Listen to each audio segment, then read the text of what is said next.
Hey, what's up guys, back again with another video in the Java series. This episode I'm going to show you how to make block lambda expressions. Shorty really got the key to my soul. Shorty play me like piano maestro. I was taught to let live and let go. I don't trust you, they gon' shoot you, they treat me like Metro. Cannon on my hip like Metroid. Okay guys, so now that we actually know how to make, basic lambda expressions that can provide the implementation for our functional interfaces, yeah, that sounds really cool. We can actually make lambda interfaces that are a little more complex, in which we provide a whole block of code rather than just a single line of code. So we have way more functionality. Basically, we can provide much more code, like if statements, local variables, and just stuff like that. Okay, for loops, even like anything really. So anyway, let's actually try working with this. So let's start off by making a functional interface that can work with strings, basically. Okay, so we're just going to call it interface, and then we'll call it string fi for functional interface, so string functional interface, and then we'll give it a abstract method here, of course. So string is going to return a string, and then the method is going to be called give string, and then it's going to take a string.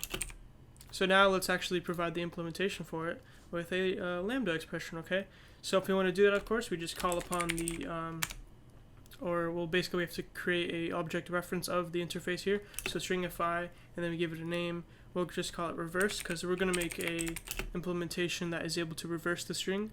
So that's pretty cool. Is equal to, and then now we put the expression, of course. So we're going to need a parameter, so string a, so that's what they'll provide. And then on the right side, which is going to be your implementation, of course we can provide a single line of code, or could provide a whole block of code by doing curly brackets, I believe. Yep, curly, whatever. It's either braces or brackets. I don't freaking know. I'm just calling it brackets, okay? So then also you have to end it with a semicolon. That's kind of weird because you don't really work with that whenever you're doing if statements, but so you're not used to it probably. But yeah, make sure you have a semicolon on the end there, okay? So anyway, inside of here we can actually provide some code, anything we want really, that you would be able to put inside of a regular method, okay? So let's provide let's make a local variable so we can keep track of the reverse string that we're going to return to the user. So we'll call it reversed, how do you spell reversed string. There we go. Yay, I did it. Okay, cool. So anyway, and so we're going to make a special kind of for loop here, basically. It's going to be for int I is equal to a.length minus 1, okay? And that's kind of weird, maybe. But basically, this just means that we're going to get the length of the string that we're going to provide. Well, if they provide a string, okay, it's going to get the length of that string minus 1, and so that will be basically the highest index available. So we want to get we want to set I to the highest index, okay, and then basically we want to see if, as long as I is greater than or equal to 0, which is obviously going to be the lowest index because it's 0 based, of course, I minus minus, okay. So yeah, so basically what this is going to do, this for loop, is cycle through greatest to smallest, okay, in terms of the index, okay. Yeah, it's going to cycle through each letter, basically, okay. That's what I mean by that. So that's why we're cycling through the index, because we want to get each letter of the string that we provide. So then we could do a reverse string is equal to reverse string plus a, which is going to be obviously a parameter, our string that we provide, dot char at, which is going to get the character at, and then we choose the index that we want to get the character at, and we're going to choose I because it's going to cycle through everyone. So basically what this is going to do is cycle through the end of the word, and it's going to cycle through the last letter in the word, and then the second last, and so on, right? It's going to cycle through backwards, basically, okay? And then it's going to rebuild the string, and it's going to add it onto each other, okay? So basically we're just going to get a reverse of what we provide, okay? It's all very simple. So one thing, by the way, whenever you're using a block expression for a lambda expression, you need to return it explicitly. You can't just put the number or the variable. You have to actually say return and then what you want to return, okay? So we're going to return, obviously, reverse string, because that's what we're working with here. And that's it, okay? So we provided a lambda block expression, right? Pretty simple.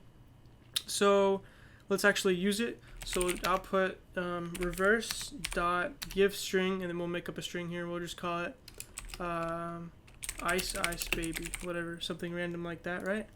Okay, let's see what happens. So it prints out y bab ec, and if you're a genius like me, you can see that is ice baby. I can't say it. Ice baby backwards, okay? So that's really cool. Basically, it's all very simple. But yeah, hopefully you get the point, and you understand how we can do block expressions now. Okay, just make sure you surround it with curly brackets and have a semicolon right there. Okay.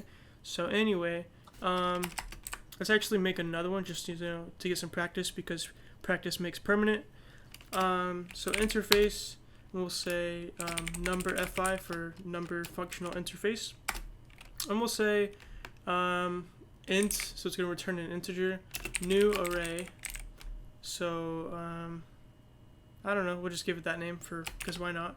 And then we're going to provide an array here as our parameter, so int array. Okay. So what this method is going to do, we're going to make an implementation for it. Let's return the sum of the array that we provide here as the parameter. Okay. So let's go ahead and do that. So let's do let's see, number fi, because we have to have a variable reference, of course, of our class or interface, I mean. And then we'll say, what's it called? We'll do sum finder, so it's going to find the sum of the array. I think that's what I said, right? We're going to find the sum of all the numbers in the array, okay? I don't know if I said that or not. But, so yeah, our parameter is also going to be an array, of course, so int array. Or we could just provide array, because then it'll be, it should be inferred. Maybe it won't. We'll see in a second. Boom. Okay, yeah, so it's inferred, then the error went away, but just because we didn't have this here before, so we put that and the error went away. So yeah, the right thing to do would actually to put that here, so it really knows that this is going to be an array. But if we don't put it here, that's just fine also, because it's just going to infer the data type from the from it up here, right? We've already went over this, but anyway, so let's actually provide some implementation, some code for it. So let's say int sum is equal to 0, and then we're just gonna loop through every number in the array that we provided, and then add them all together, and then return the value of the sum. Okay. So let's do I is less than array dot length. Array being our parameter, of course, that we provided 2 seconds ago. And then I plus plus, there we go. And then we'll do sum is equal to sum plus array, and then and then the index of that array. Okay. So then of course we're just going to return the sum, because we have to return, as you see up here, we have to return an integer. Okay. So there we go. And of course don't forget your semicolon. And that's it. So yeah, that's how we do that. So let's go ahead and test it out just to make sure it works. Okay, we actually need to make an array. I actually forgot to do that. So let's go ahead and do that. So int numbers is equal to 4, 6, 1, 2, 6. Okie dokie. And then we'll just plug this right in here. And there we go. So it should print out the sum of all these numbers, if I did this correctly. So it should print out 19, I believe. Let me check. 4 plus 6, 10, plus 1, 11, plus 2, 13 plus 6, 19. Okay, cool. So it worked basically.